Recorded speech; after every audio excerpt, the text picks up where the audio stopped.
Okay, let's unpack this.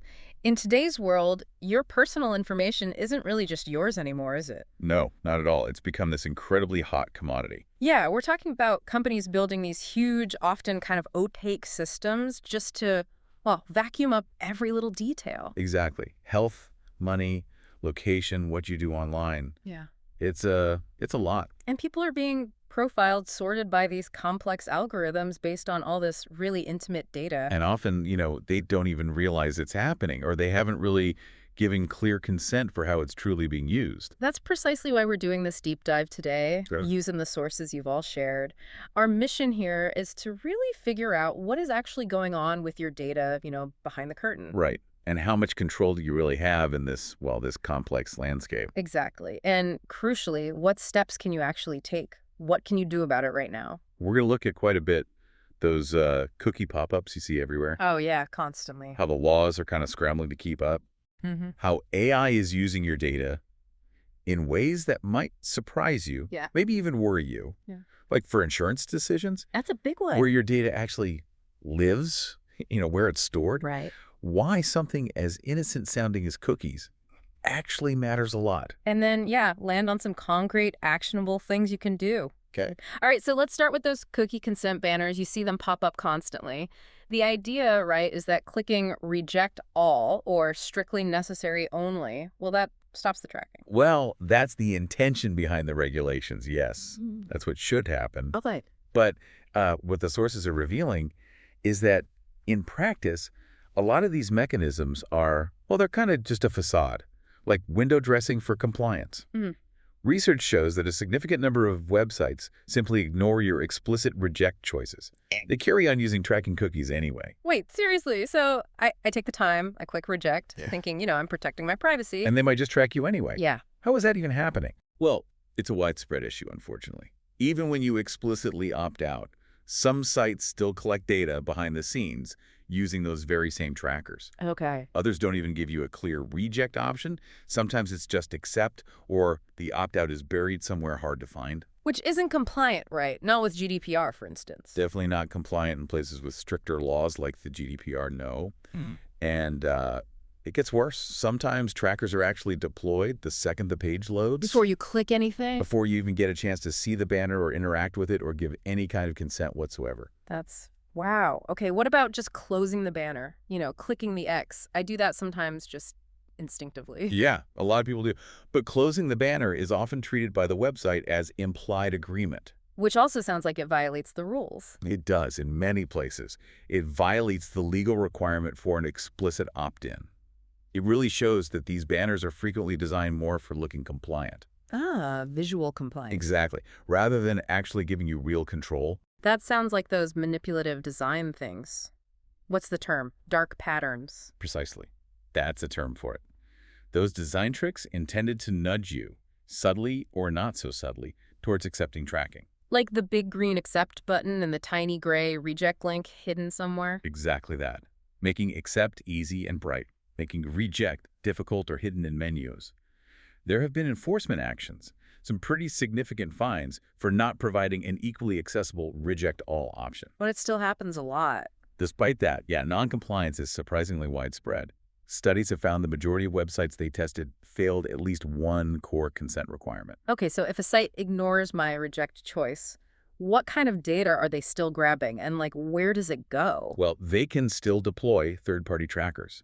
These are cookies or other bits of code placed by companies other than the website you're visiting. Like advertisers, analytics firms. Exactly. Advertisers, analytics firms, data brokers sometimes. These trackers collect your browsing data across different sites you visit. Oh, so not just on that one site. No, across sites. And then they can potentially resell that information or share it with this whole network of other advertisers and data brokers. Wow. The whole point of these opt-out frameworks was supposed to be giving users control, right? Yeah. But the reality, as the sources show, is often very different. Many of these notices just offer the illusion of choice. You might select strictly necessary only. And think you're safe. And your info might still get captured, analyzed, maybe even sold. They often fall pretty far short of what they promise. That brings up a huge question then. If companies aren't playing by the rules, who's supposed to be enforcing all this? The sources you shared point out a really interesting contrast here between, say, the EU and the US. That's right, yeah. The picture looks quite different depending on where you are in the world. Okay. So in the EU, you've got the GDPR, the General Data Protection Regulation. It's enforced by national privacy regulators in each member state. And they have real teeth. They do. Yeah. They have the power to investigate, conduct audits, issue sanctions, and impose some very large fines. And have they? Oh, yes. Thousands of fines have been issued, including some, record-breaking penalties against some of the giant tech platforms. Okay, so that sounds like a strong system, at least on paper. But the sources mentioned enforcement is uneven. Correct. Enforcement across the EU has definitely been uneven. That's a fair criticism. Some regulators, especially maybe those overseeing the big companies headquartered in their country. Like Ireland, perhaps. For example, yeah, they've faced criticism for being slow to act, maybe less aggressive than some would like. Complaints can sometimes pile up without much follow-up. Hmm. This has led to calls for reform, even binding decisions from cross-border bodies to kind of force action. But still, you see some countries like Spain and France, they've been notably more active in pursuing violations. Okay. In the U.S., my understanding is it's more like a patchwork quilt. That's a good way to put it. It's very fragmented. Yeah. There's no single, big, overarching federal privacy law like GDPR. No central regulator. Nope, no single regulator with broad powers either. Enforcement is split across different federal agencies, like the FTC, the Federal Trade Commission, Right. and increasingly, state governments are stepping in. What can the FTC actually do? Well, they have some oversight under rules against unfair and deceptive practices, but their powers are often limited. They rely heavily on settlements, and they typically can't impose major fines for a first-time offense unless Congress gives them specific backing. So the states are really trying to fill that gap then. Exactly. State-level laws are trying to create protections. California is the big example, right? With the CCPA and CPRA. Yes. They have some of the strongest privacy laws, giving residents specific rights, like the right to know what data companies have on you, request deletion, opt out of sales. And other states are following. Other states are starting to follow suit, yeah, with similar laws, though sometimes a bit weaker. California even created its own dedicated agency, the CPPA, specifically for more aggressive enforcement, with audit powers. But even with states acting, compliance still seems kind of inconsistent. Yes, absolutely. Many companies still look for ways to exploit gray areas, loopholes in the laws, or they might just disregard opt-out requests, especially if the potential penalty seems less severe than the profit they make from using the data. So overall, U.S. enforcement is just weaker. Generally, yes. It remains weaker and definitely more complicated compared to the EU's GDPR framework. The penalties often aren't high enough to really deter the major players, and individuals don't have many direct ways to sue companies over violations themselves. Advocacy groups are constantly pushing, for stronger federal rules and more resources for the regulators. Okay, so we've got data being collected in ways that are frankly hard to control and enforcement that's patchy. Which brings us to a really fascinating and maybe slightly unsettling point the sources raise. How is all this data being used, especially with AI booming? Yeah, this is a major area of concern, and it's only getting bigger. Mm. As more and more personal data gets collected, AI is sort of uniquely positioned to use it in incredibly powerful ways. And potentially risky ways. And potentially risky ways, yes. The sources really highlight insurance as a key example, where AI is being used to refine risk assessments way beyond the old methods. Insurance has always used data, though, right? Like your age, driving record, medical history. Yes, traditionally those were the main things, but AI goes much, much further. How so? It can analyze these vast data sets that might include things like your social media activity, what you buy online, data from your fitness tracker. Wow. Even really granular details like the specific neighborhoods you hang out in or travel through. Okay. With enough data, AI can spot correlations that a human underwriter would just completely miss. But the thing is, these patterns can be incredibly opaque. Hard to understand why the AI made that connection. Exactly. Or they might be potentially arbitrary, or, and this is critical, they might serve as indirect proxies for things companies aren't allowed to discriminate on directly. Like race, age, income, protected characteristics. Precisely. Things they legally can't use. But the AI finds a correlation that effectively singles out those groups anyway.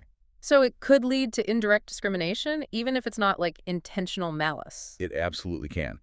An algorithm might find, say, a correlation between people who buy certain types of cheap groceries or live on specific streets, and having higher claim rates. Right. Even if there's no malicious intent behind it, using that data to set rates disproportionately impacts certain groups.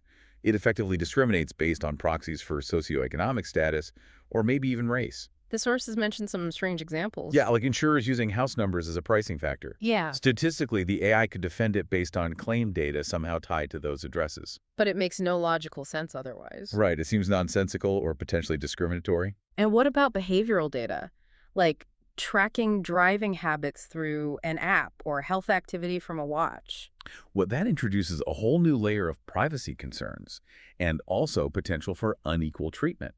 Sure, it might offer discounts for some people who fit a certain good behavioral profile, What? but it could also penalize others for factors they don't have much control over, like maybe your job requires you to drive late at night, or the only affordable food nearby isn't considered healthy, or you have a health condition that limits exercise. So relying more on AI for these crucial decisions risks kind of baking in existing inequalities. Yes, baking them into systems that lack transparency. And you might not even know why you were denied coverage or why your premium is suddenly way higher than your neighbor's. Exactly.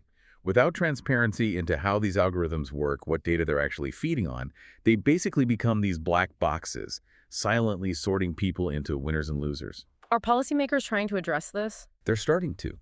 There are calls for fairness, transparency, accountability standards, specifically for these high-risk AI systems, like the ones used in insurance or loan applications. It really paints this picture of a potential future where, like, your entire digital footprint, everything you do, could quietly influence something as vital as your insurance costs. Precisely. Everything from your location history to, those late-night searches you do could potentially be factored in somewhere down the line. So, with all this data being collected, analyzed by companies, by AI, Hmm. where does it all actually go? Is it all ending up in one giant database somewhere? Thankfully, no, there isn't one single monolithic database holding everyone's entire life story. That would be something else. Okay, that's slightly reassuring. But the reality isn't necessarily better. Your data is incredibly fragmented. It's scattered across basically every website, every app, every retailer, insurer, bank, social media platform. Everywhere you interact, online or offline. Pretty much, yeah, and countless other services too. And data brokers are a big part of that fragmentation, aren't they? The sources brought them up. Oh, data brokers are a huge piece of this puzzle, and they mostly operate behind the scenes. What do they do exactly? They compile these really comprehensive profiles on individuals, pulling data from a huge range of sources: public records, loyalty cards, your online activity, buying lists from other brokers. And then they sell it. And then they quietly sell or license that data. Most people have probably never even heard of the specific companies that might hold the most detailed dossiers about them. Wow. Okay, what about deleting accounts then? If I decide, I'm done with this old social media site or I close an online service account, does that mean my data is gone? Poof. That's where it gets really complicated. Hmm. Deleting a specific account is unfortunately far from a guarantee that all your associated data just vanishes everywhere it might have been shared. But don't we have rights now? Like the right to be forgotten? Yes, if you're in a place with strong privacy laws like the EU with GDPR or certain U.S. states like California, you do have specific legal rights. That includes the right to access the data a company holds about you. Okay. And importantly, the right to erasure, often called the right to be forgotten. So in theory, you could contact any company that holds your data and demand they show it to you and then delete it. But practically speaking, how easy is that? Practically speaking, it's incredibly difficult and really time-consuming.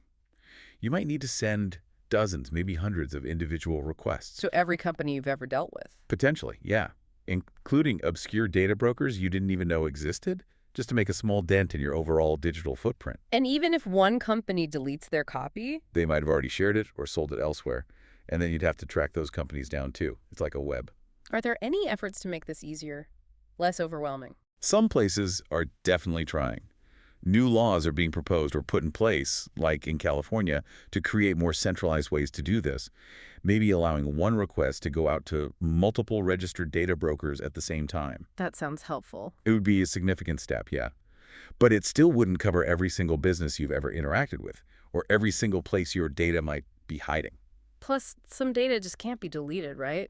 Right. Companies might have legal or regulatory reasons they have to keep certain records. Governments certainly aren't going to erase things like criminal records or public records. And archived versions of websites can also hang around for a long time. Okay.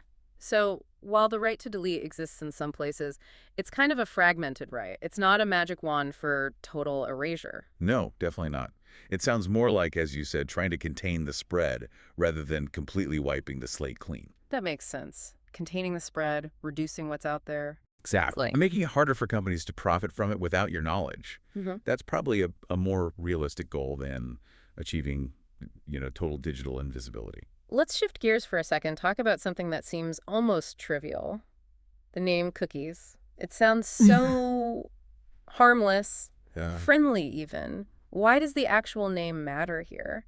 It's funny, the origin story is surprisingly casual, Yeah. and it tells us a lot about how technology sort of evolves versus how we perceive it later. Okay. The term was actually borrowed from much earlier programming concepts. There was this thing called magic cookies, just small bits of data, tokens, passed between programs. Right. So when early web developers needed a simple way for a website to remember stuff about your specific visit, like keeping items in your shopping cart as you clicked around. Which is actually useful. Exactly, very useful back then. They just adapted that existing programming term, cookies. So they were originally designed to actually improve the experience, make the web easier to use. Precisely. They help websites become stateful, remember things about you from one page view to the next. But it didn't take very long for companies to realize they could be used for something else. Tracking. Tracking you across different websites, not just within the one site you were visiting. That's where third-party cookies really took off. Allowing advertisers and data companies to follow you around. Yeah, follow you as you browse the web and build up this detailed profile of your online activity, your interests, your habits. And by the time people started raising serious privacy alarms, the name cookies had already stuck. And that's the key point. Calling them cookies inherently made them sound innocent, didn't it? Friendly, sweet, like something you eat. Totally disconnected from what they actually do. Completely disconnected from their function as essentially persistent tracking devices, monitoring your behavior across the internet. Imagine if, from day one, browsers popped up alerts saying accept surveillance tags or allow behavioral trackers. Public reaction might have been very different. Much earlier. Absolutely. Public awareness and likely backlash might have happened way sooner. Language really matters here. Giving this powerful tracking technology such a soft, harmless name definitely helped it fly under the radar for years. It kind of dulled the public sense of intrusion. Even today, when those banners pop up, most people probably just click past them without really thinking twice about what a cookie actually does. Right. The friendly label still effectively masks a powerful tool for monitoring and profiling users, often in ways they never really understood or explicitly agreed to. Which brings us back to that really persistent problem. Even when you try to opt out, try to limit data sharing, companies often find ways around it. They keep monetizing your personal info somehow. This is definitely one of the most frustrating findings that comes through in the sources. Even when you explicitly click reject on a banner or maybe send a do not sell signal from your browser. Companies can ignore it. They can ignore those requests, yeah. Or they exploit loopholes. Or they just reclassify how they're using your data. They might argue, for instance, that they're merely sharing data, not technically selling it according to some narrow legal definition. Ah, semantic games. Exactly. Or they might claim the data has been anonymized. So they're basically bypassing the spirit, if not the absolute letter, of the law. Often, yes. Or they might use the data internally in ways that aren't covered by those external opt-outs, like personalizing your experience just on their site, or improving their own algorithms, or using it to train their AI systems. Which is still incredibly valuable to them. Hugely valuable, yes, even if it's not being directly sold. What about that anonymized data? Isn't that supposed to be safe? Yeah. Because it's not linked directly to me anymore. Well, firms do collect behavioral data, strip out the obvious identifiers like your name or email, and then sell aggregate trends or profiles, claiming it's no longer personal. But while it's definitely harder to link back to one specific individual, this kind of data can still be highly valuable for targeting ads or other things. And researchers have shown again and again that, in many cases, it can actually be re-identified, especially when you combine it with other data sets. So it's not truly anonymous. Often not as anonymous as they claim. Plus, there are other tracking methods now that don't rely on traditional cookies at all, like fingerprinting. Ah, right. Fingerprinting. Tell me more about that. How does that work? How's it different from a cookie? Fingerprinting is it's a more sophisticated technique. Unlike cookies, which are little text files stored on your device, Right. fingerprinting looks at the unique combination of characteristics your specific device and browser present to a website when you visit. Like what sort of characteristics? Things like your screen resolution, the exact version of your browser and operating system, the fonts you have installed on your computer. Fonts! Seriously. Yeah, the list of fonts you have can be surprisingly unique.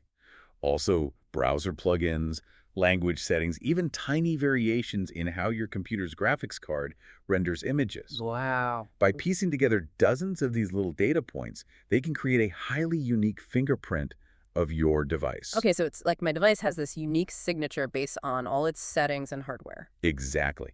And because that signature is often unique enough, or at least rare enough, to identify you. They can track you without cookies. Yes.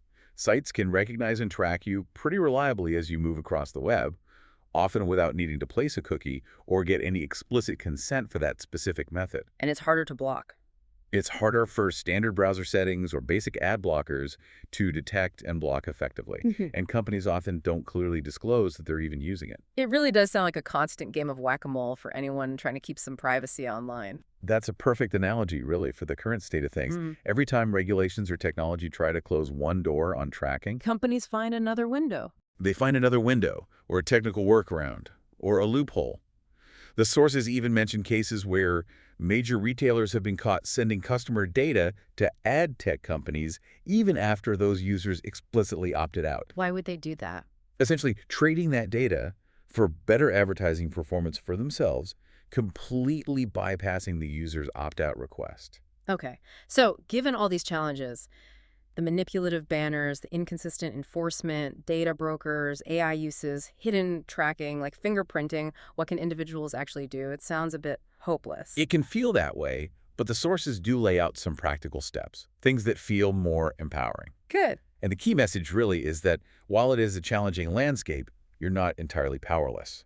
The practical steps outlined suggest more of a layered approach. Okay, not just one magic solution. Exactly. No single action is a silver bullet, but doing several things together can significantly push back against these tracking systems. All right, what's a good starting point? Where should someone begin? First and foremost, tighten up your browser settings. This is really foundational. Okay. Consider using browsers known for stronger privacy defaults, like Firefox or Brave or Safari. They often block third-party cookies automatically now. What else in the browser? Install reputable privacy extensions. Things like uBlock Origin are great for blocking ads and many trackers. Privacy Badger is another good one. It specifically tries to detect and block invisible trackers based on their behavior. Okay. And get in the habit of setting your browser to delete cookies and cite data automatically every time you close it. That seems like a concrete first step anyone can take. What else? Using a VPN, a virtual private network, is another really good layer. How does that help specifically? It masks your real IP address and encrypts your internet traffic. That makes it significantly harder for websites and even your own internet service provider to trace your activity back to your specific location or identity. It adds a solid privacy layer. Okay, VPNs. What about on our phones? Apps seem to ask for everything. Oh, absolutely. Be very restrictive with app permissions. Most apps simply do not need constant access to your precise location or your microphone or your contacts or your photos to do their job. Right. Both iOS and Android have pretty granular privacy settings now. Go in there, review the permissions for each app, and revoke anything that isn't absolutely essential. And choose less invasive options if possible. Definitely. If an app needs location, consider choosing Allow Only while using the app instead of Always Allow. Makes sense. Being selective about the information you just give away also seems crucial, though basic. Absolutely fundamental. This is about limiting the data stream right at the source. When you sign up for services, only fill in the absolutely required fields. Leave the optional stuff blank. Leave optional profile information blank. Think twice before oversharing personal details or your precise location on social media platforms. Only give out real details or link your real identity to services if you genuinely trust them and you've actually looked at their privacy policy. And exercising those legal rights we talked about, if you live somewhere with those laws. Yes, definitely use those rights. If you're in the EU, California, or another place with strong privacy laws, take advantage of them. Submit requests. Submit requests to companies to access the data they hold about you. Send deletion requests. Even if it's slow and maybe incomplete, it puts companies on notice and it can reduce your footprint over time. Okay. Also enable global opt-out settings in your browser if you can, like the Global Privacy Control or GPC. What's global privacy control again? It's basically a signal your browser can send automatically. Some privacy-focused browsers or extensions have it. Right. When you visit a website, GPC automatically sends a signal saying, hey, I don't want you to sell or share my personal information. And companies have to In listen. places like California, Yeah. yes, they are legally required to respect that GPC signal as a valid opt-out request. It's an attempt to make opting out easier than clicking a million banners. Okay, so use GPC. What about just finding better alternatives? Services that respect privacy more? That's a great option too. Actively look for services specifically designed with privacy in mind. Like search engines. Yeah, try search engines like DuckDuckGo or StartPage instead of ones that build profiles on your search history. Use encrypted email services like ProtonMail or Tutanota. Opt for secure messaging apps like Signal that use end-to-end encryption by default. So every switch helps. Every switch you make to a more private service reduces the amount of data being collected about you by the less private ones. And finally, actively trying to clean up your existing digital footprint. The old stuff. Yes, this ties back into those deletion rights. Yeah. Delete old accounts on websites or services you just don't use anymore. Regularly clear out your browsing history and search history. Can you get info removed from data brokers? You can try. You can attempt to remove your personal information from those people finder sites and the big data brokers. There are even some services out there, both free and paid, that try to help automate sending out some of those removal requests. Okay. So taken together, all these steps, they're about chipping away at your exposure, regaining some agency, even if you can't become like totally invisible online. Exactly that. It's about making yourself a harder target for all this pervasive tracking. It's about significantly reducing the volume and the spread of your personal data across this vast digital ecosystem. It's about regaining some meaningful control where you can. This whole deep dive, it really puts into perspective that constant push and pull, doesn't it? Between our privacy and, well, profit in this digital age. Yeah, definitely. And while the tools and the laws that are supposed to protect you often feel like they fall short, Yeah, they do sometimes. it's clear from the sources that it doesn't mean you're completely powerless in the situation. We've seen how consent mechanisms can often be more like an illusion than real choice. Mm-hmm. How the enforcement of these privacy laws varies so wildly depending on where you are. Right. How AI is using our data in ways that could potentially lead to discrimination, even if unintended. Yeah, the risks are real. How fragmented your data footprint actually is, and how hard it is to truly erase it. And even how something as simple as the name cookie kind of shaped how we first thought about online tracking. Yeah, that was fascinating. But the takeaway is that every step you take, tightening those browser settings, saying no to unnecessary app permissions, using privacy tools, exercising your legal rights if you have them. It's not just a small tweak. No, the sources really highlight it as more than that. It's a significant act of resistance, in a way. Pushing back against systems fundamentally designed to track and profit from the details of your life, often without you really understanding or agreeing to it. And ultimately, privacy isn't just about hiding things online, is it? Not at all. The Yeah. sources really underscore that it's fundamentally about maintaining your autonomy, Your dignity. your dignity, yeah, and keeping control over who you are and how you present yourself in this digital world we all live in now. So what does all of this mean for you personally listening to this? As your digital life gets more and more tangled up with these, well, opaque systems and powerful AI making decisions based on your data. Yeah, it raises the question, how much control are you willing to fight for? And what does true digital autonomy even look like in practice in this environment? Something to think about.